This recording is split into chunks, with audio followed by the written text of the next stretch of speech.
당시 예루살렘은 헬레니즘과 헤브라이즘의 그 복잡한 이해관계 속에서 율법을 위한 열성적 입장도 있었고, 헬레니즘 세계와 문화적으로 동일한 길을 걸으며 그리스 세계에서 유대인들의 삶이 분리되는 것을 막으려는 개혁적인 입장도 있었습니다. 예루살렘을 헬레니즘 세계로 편입시키려는 그 개혁가들의 시도는 결과적으로 이방인들에 대한 유대교의 민족적 저항을 불러왔습니다.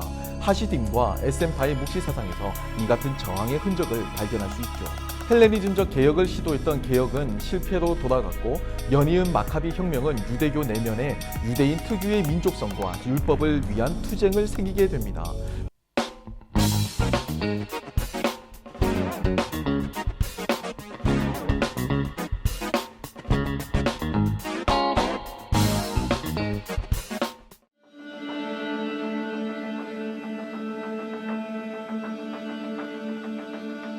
유대인들이 형상이 없이 영적인 하나님을 경배하는 모습은 그리스인들에게 이성적으로 보였다고 합니다. 그래서 당시 그리스인들은 형상 없는 신을 예배하는 유대인들을 비그리스도인 철학자들로 여겼지요. 이는 알렉산드리아 지역을 포함해서 그리스식 교육을 받은 자들이 이해하고 자신의 관점에 따라서 변형시켰던 사상이었습니다. 반면 유대인들은 자신들만의 종교적 진리를 배타적으로 주장하고 종교적 율법 규정을 통해서 외부 세계로부터 스스로 분리되는 길을 선택하는데, 이는 그리스 세계에서 더욱 부정적인 평가를 가져왔습니다. 그리스인들에게 이러한 종교적 배타성은 미신적이고 관용적이지 못하며 심지어 불경한 것으로 이해되었으니까요. 행헬에 따르면 유대교의 이러한 모습은 고대 역사가들이 유대교를 오해하고 왜곡하는 데 큰 영향을 미쳤다고 합니다. 당시 예루살렘은 헬레니즘과 헤브라이즘의 그 복잡한 이해관계 속에서 율법을 위한 열성적 입장도 있었고, 헬레니즘 세계와 문화적으로 동일한 길을 걸으며 그리스 세계에서 유대인들의 삶이 분리되는 것을 막으려는 개혁적인 입장도 있었습니다. 예루살렘을 헬레니즘 세계로 편입시키려는 그 개혁가들의 시도는 결과적으로 이방인들에 대한 유대교의 민족적 저항을 불러왔습니다. 하시딤과 에센파의 묵시 사상에서 이 같은 저항의 흔적을 발견할 수 있죠. 헬레니즘적 개혁을 시도했던 개혁은 실패로 돌아갔고, 연이은 마카비 혁명은 유대교 내면에 유대인 특유의 민족성과 율법을 위한 투쟁을 생기게 됩니다. 율법을 중심으로 반헬레니즘적 운동을 유대인 특유의 정체성으로 삼는 모습이 등장한 셈인데요. 흥미로운 것은 행헬은 이러한 유대 지혜학파나 격렬한 저항을 펼친 하시딤과 에센파에서 역설적으로 헬레니즘적 특성을 발견합니다. 행헬은 예루살렘 개혁 시도에 대한 저항이 율법주의를 불러일으켰고, 이는 유대인들이 과거에 겪었던 역사적 트라우마에 기인한다고 보았습니다.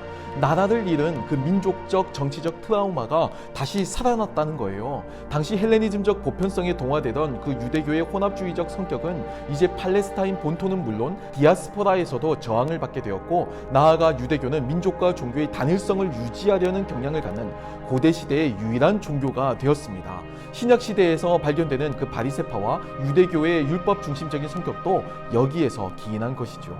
바로 이 지점에 행헬의 중심 주장이 있습니다. 기독교의 기원은 역사적으로 기원전 3세기부터 독특한 정체성을 획득한 헬레니즘적 유대교에 있다는 거예요. 특히 초기 기독교의 그리스어 사용 유대인들과 바울의 선포, 또 사마리아와 이방 지역을 향한 선교는 앞서 예루살렘 개혁을 시도했으나 실패한 헬레니즘적 유대 개혁가들의 전통에 있다고 봅니다. 이렇게 되면 율법에서 자유로운 정신적 사유와 행동을 하던 초기 기독교의 예수의 가르침, 그리고 이것을 수용할 수 없었던 유대교의 종교적 정신적 투쟁은 헬레니즘적 유대교 내부에서 일어난 내부 갈등으로 이해가 됩니다. 이러한 관점의 연장선이 바로 예수님과 초기 기독교를 유대교 내부의 개혁 운동의 일환으로 보는 입장이죠.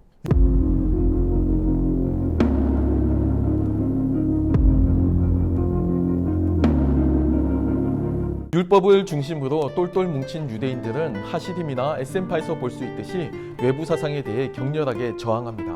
하지만 행헬은 이러한 저항의 모습에서도 헬레니즘적 요소가 있음을 발견하고, 심지어 예수님과 초기 기독교는 헬레니즘적 관점에서의 유대교 개혁을 부르짖던 사람들과 사상적으로 공유한다고 여겼습니다.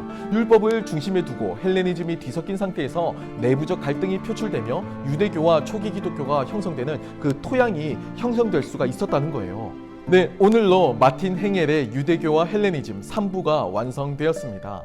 새 종교사학파와의 갈등과 간략한 주장을 보시려면 1편을 보시고 또 책 내용을 중심으로 디테일하게 보시려면 2편과 3편, 4편을 보시면 되겠습니다.